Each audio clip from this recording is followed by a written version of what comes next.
Good morning, नमस्कार दोस्तों, मैं हूं जितेंद्र और आप देख रहे हैं जितेंद्र LLB। दोस्तों, अगर आपने 10+2 कंप्लीट कर लिया है और आगे पढ़ाई नहीं करना चाहते हैं और एक जॉब लेना चाहते हैं जो आसानी से आपको मिल जाए, अगर आपके पास कोई स्किल्स नहीं है तो भी आप इस जॉब को कर सकते हैं। अगर आप ग्रेजुएशन कर रहे हैं, कोई पार्ट टाइम जॉब करना चाहते हैं तो भी आप कर सकते हैं। और अगर आपको अपने फील्ड की जॉब नहीं मिल रही है तो आप इस जॉब को एक पार्ट टाइम जॉब के तौर पे कर सकते हैं, जिसमें आपको जो है कंप्यूटर की अच्छी नॉलेज हो जाती है, आपकी टाइपिंग स्पीड बढ़ जाती है।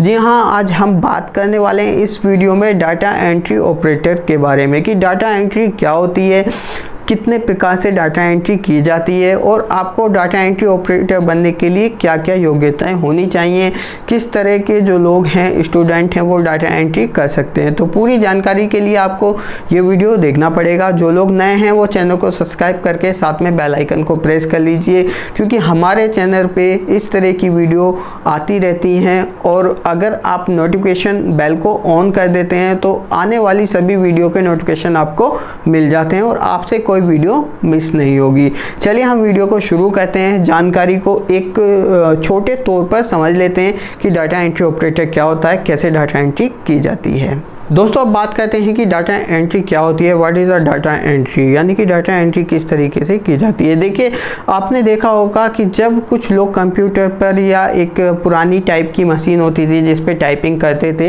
वो टाइपराइटर होता था।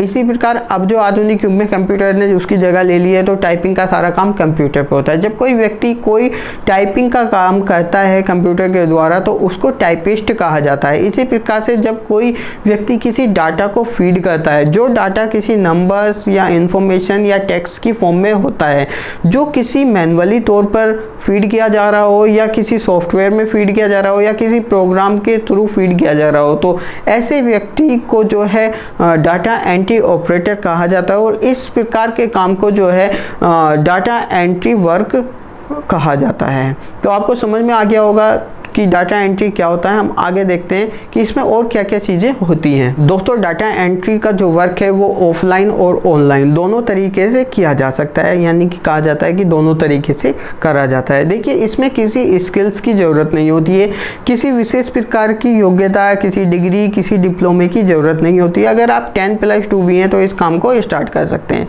बहुत सारी ऐसी कंपनियाँ होती हैं जो अपने व्यापार को आगे बढ़ाने के लिए या अपने मैनुअली डाटा को कंप्यूटर में डालने के लिए, टाइप करने के लिए या अपने जो उनका डाटा है उनको एक प्रोग्रामिंग फॉर्म में ले जाने के लिए, किसी सॉफ्टवेयर में फीड करने के लिए एक डाटा एंट्री ऑपरेटर की तलाश करती रहती है। एक डाटा एंट्री ऑपरेटर उनको चाहिए जो पार्ट टाइम या फुल टाइम, जैसी भी कंपनी की रिक्वायरमेंट होती है उसके आधार पर जो है वो उसका सिलेक्शन कर लेते हैं। और उसका काम क्या होता है, सिर्फ डाटा को जो है कंप्यूटराइज करना होता है, यानी कि एक जो डाटा है, नंबर, टेक्स्ट या अन्य प्रकार का जो डाटा है, उसको जो सॉफ्टवेयर है, प्रोग्राम है या फिर उनका जो भी सिस्टम है वो उसमें आपको फीड करना होता है। इसके बाद कुछ लोग ऐसे होते हैं जो इस काम को ऑनलाइन अन्य प्रकार की वेबसाइट पे भी करते हैं। कुछ वेबसाइट ऐसी हैं जो इस काम को प्रोवाइड कराती हैं कि इस तरह के डाटा को आपको अपने घर पर बैठ के फीड करना है, ऑनलाइन फीड करना है, तो आपको इतने रुपये पर पेज के हिसाब से पे कर दिया जाएगा, या इतना डाटा फीड करने के बाद आपको इतना पे किया जाएगा, या इस तरीके से आपका पे आउट होगा। इसके बाद दोस्तों बात करते हैं कि कुछ डाटा जो ऑफलाइन फीड किया जाता है, यानी कि एक डाटा होता है वो मैनुअली होता है, ऑफलाइन होता है, मैनुअली होता है। मैनुअली मतलब पेपर पे होता है, रजिस्टर में होता है, उसको जो है एक कंप्यूटर में मैनुअली फीड करना होता है। उसमें किसी सॉफ्टवेयर की या किसी एप्लीकेशन की ज़रूरत नहीं होती है, वो सिर्फ एक डाटा को फॉर्म में कंप्यूटराइज करना होता है, डाटा फॉर्म में कंप्यूटराइज करना होता है। तो उस प्रकार के काम को मैनुअली कहते हैं, वो भी किया जाता है। तो आपको पूरा समझ में आ गया होगा कि डाटा एंट्री ऑपरेटर क्या होता है और डाटा एंट्री जो वर्क है वो किस तरीके से किया जाता है, कैसे किया जाता है, ऑफलाइन किया जाता है या ऑनलाइन किया जाता है। तो देखिए, वीडियो में कुछ चीज़ें और कवर करनी है तो वीडियो पर बने रहिए। दोस्तों, अब बात करते हैं कि डाटा एंट्री कैसे की जाती है। देखिए, कुछ कंपनियाँ ऐसी होती हैं जो अपने डाटा को अपने डाटाबेस यानी कि सर्वर के डाटाबेस में ले जाती हैं। उसमें जो है वो एक बंदे को पूरी ट्रेनिंग देती हैं, एक टेक्निकल टर्म टर्म्स में ट्रेनिंग देती है कि किस तरीके से आपको डेटाबेस में डाटा को अपडेट करना है, और इसमें किसी टेक्निकल डिग्री की ज़रूरत नहीं होती है। तो सिर्फ एक छोटी सी ट्रेनिंग दी जाती है कंपनी के द्वारा, जिसमें आपको पता चल जाता है कि उनके सर्वर का जो डाटाबेस है किस तरीके से अपडेट करना है या किस डाटा को कहाँ पर फीड करना है। तो वो जो है क्या होता है कि पूरी जानकारी आपको मिल जाती है और आप इस तरीके से इस काम को कर सकते हैं। दोस्तों सेकंड नंबर पे जो आता है वो आता है पेपर डॉक्यूमेंट वर्क, यानी कि पेपर डॉक्यूमेंट वर्क से आपको समझ में आ गया होगा कि जो पेपर का जो कार्य है, पेपर पे जो डाटा है उसको कंप्यूटर में फीड करना है। इसमें जो है किसी भी ट्रेनिंग की ज़रूरत नहीं होती है, किसी भी एप्लीकेशन को कोई यूज़ नहीं किया जाता है, इसमें किसी भी विशेष प्रकार की योग्यता की ज़रूरत नहीं होती है। इसमें क्या होता है कि जो रजिस्टर है या जो उनका मैनुअली डाटा है या किसी बुक में लिखा हुआ कोई डाटा है, उसको सिर्फ कंप्यूटर पे किसी फाइल में, वर्ड फाइल में, एक्सेल फाइल में, इसमें कुछ एंट्री हो सकती है, कुछ टेक्स्ट हो सकते हैं, कुछ मैसेज हो सकते हैं, कुछ टेक्स्ट फॉर्म में, नंबर्स फॉर्म में डाटा हो सकता है। तो उस डाटा को मैनुअली फीड करना होता है, वो कंप्यूटर की सहायता से आप आसानी से कर पाते हैं।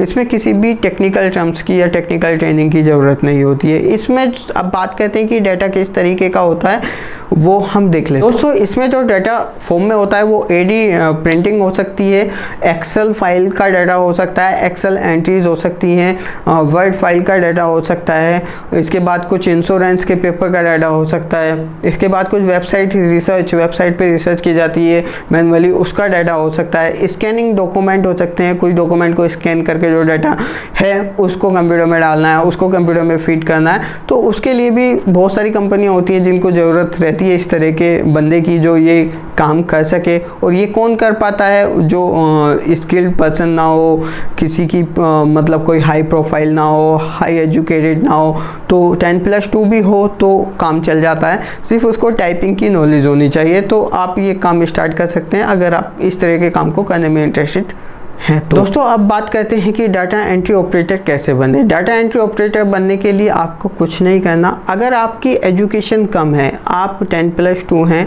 यानी कि 12th पास हैं, फ्रेशर हैं, किसी छोटी जॉब की तलाश में हैं, आप चाहते हैं कि मुझे एटलीस्ट एक जॉब मिल जाए जिससे मैं अपना कैरियर स्टार्ट कर पाऊँ, साथ में अपनी पढ़ाई भी कर पाऊँ, अपना खर्चा निकाल पाऊँ, तो आप डाटा एंट्री ऑपरेटर वर्क को कर सकते हैं। दोस्तों अब बात करते हैं कि डाटा एंट्री ऑपरेटर की जो शैक्षिक योग्यता है यानी कि एजुकेशन बैकग्राउंड जो है वो उसमें क्या चाहिए, क्या होना चाहिए। देखिए ये टोटली डिपेंड करता है किसी कंपनी पर, कंपनी का क्या क्राइटेरिया है, कंपनी किस तरीके के बंदे को चाहती है। वो एक ग्रेजुएट पर्सन को चाहती है, 10th को चाहती है, 10+2 यानी कि 12th पास को चाहती है।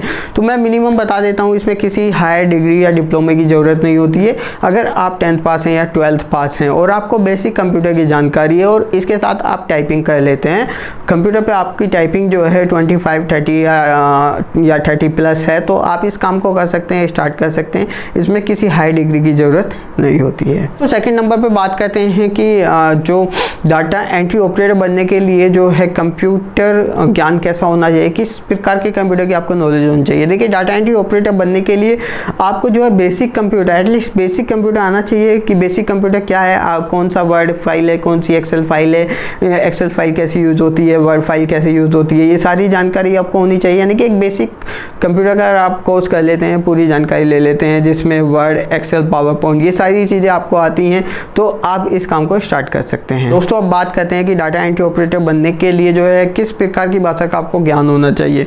देखिए वो डाटा पर डिपेंड करता है कि किस कंपनी में किस प्रकार का डाटा आ रहा है, किसी बंगाली लैंग्वेज में आ रहा है, मराठी में आ रहा है या तमिल में आ रहा है।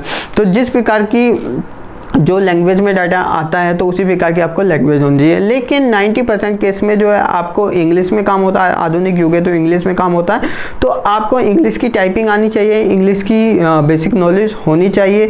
आपको जो है इंग्लिश जब आप पढ़ें देख के पेपर से तो वो कंप्यूटर में टाइप कर पाएँ, इस तरह का होना चाहिए। आपको बार बार देखने की ज़रूरत ना हो, इस तरह की आपकी टाइपिंग स्किल्स होनी चाहिए। इसके बाद अगर आपको प्लस में हिंदी की टाइपिंग भी आती है तो वो आपका प्लस पॉइंट हो जाता है। तो इसमें जो प्लस पॉइंट का बेनिफिट ये होता है कि आपको सैलरी ज़्यादा ऑफर कर दी जाती है डाटा एंट्री ऑपरेटर के लिए। तो आपको जो है हिंदी प्लस इंग्लिश भाषा का अगर ज्ञान है, ज्ञान का मतलब बोलनी लिखनी वो बात एक अलग है, यानी कि टाइपिंग आती है। अगर आपको हिंदी इंग्लिश में टाइपिंग आती है तो आप डाटा एंट्री ऑपरेटर का वर्क कर सकते हैं।